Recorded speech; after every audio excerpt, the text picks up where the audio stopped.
Okay, I'm back. So, ang Bible, pag binasa mo, is in layers. Ibig sabihin, nakadepende sa bumabasa, yung katayuan ng bumabasa spiritually. Kunyari, kung wala kang relasyon sa Diyos, hindi mo kilala si Jesus, hindi mo rin tinatry na makilala, pag binasa mo yung Bible, nababasa mo lang siya literally. Hindi ka kinakausap. Okay? Pero hindi porket gano'n kasi naging gano'n yung sitwasyon ko, grade 5 yata ako no'n, tinry kong basahin yung Bible. Wala akong maintindihan. Kahit, pilitin ko, naintindihan ko yung word pero hindi ko naintindihan yung pinaka-mensahe. Tapos tanda ko nung ako'y 19, pinapaliwanag ni Copeland yung word na righteousness.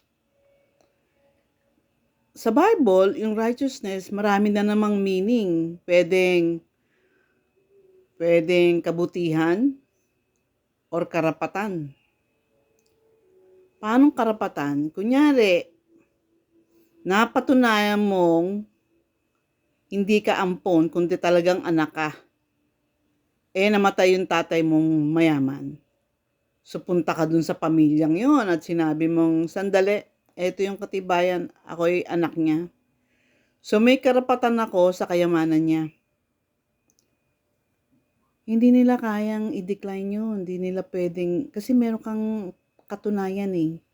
So, pagdating sa mananampalataya, kunyari, may relasyon ka kay Lord. May relasyon, yung tipong tumatawag ka sa Kanya. Tinatry mong makilala siya. Kasi iba yung basta sumusunod lang, nagsisimba tuwing linggo pero sinungaling. Nagsisimba tuwing linggo pero scammer. Yung tipong hindi nagbabalik ng sukle.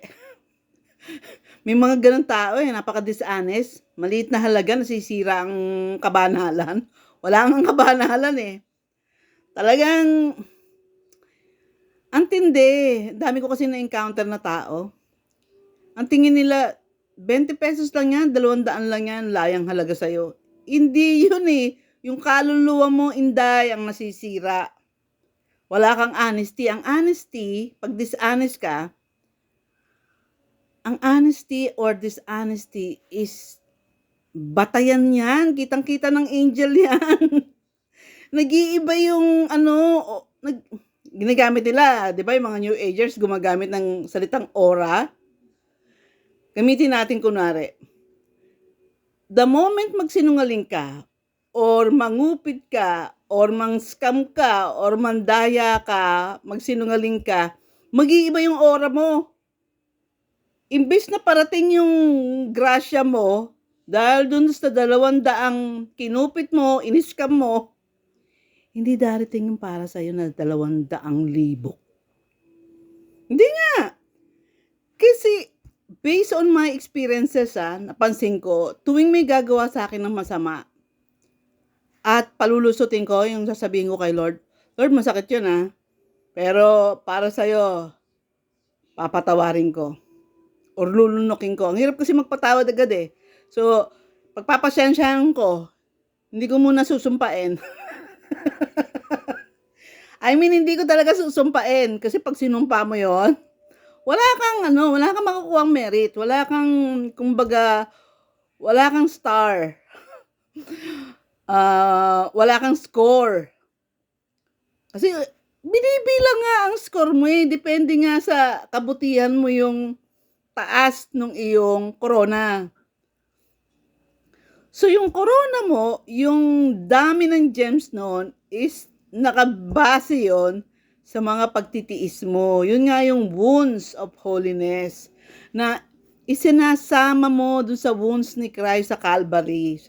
Ginawa ni St. Paul yan nasa Bible yan I'm adding my wounds to your wounds out of love for you. Para lang what you call this, out of love for you, dahil mahal kita. Kasi sa totoo lang, gusto ko nang tsugiin itong mga to.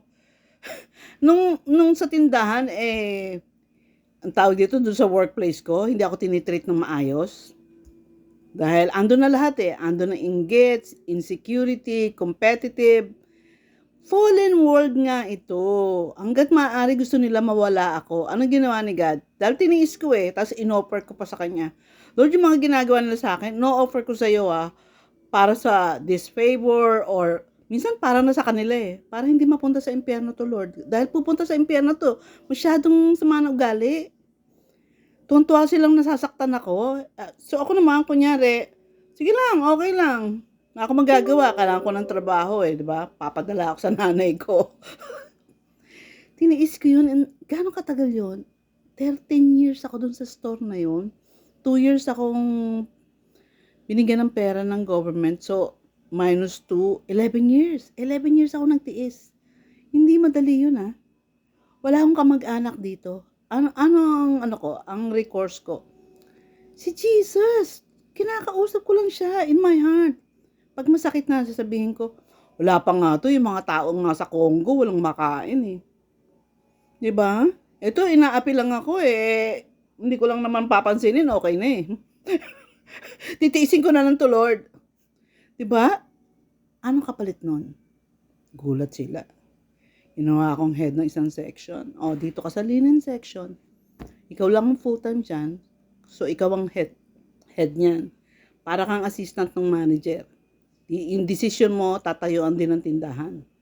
So, ititrain ka namin, aalamin mo lahat, troubleshoot mo lahat pag may problema.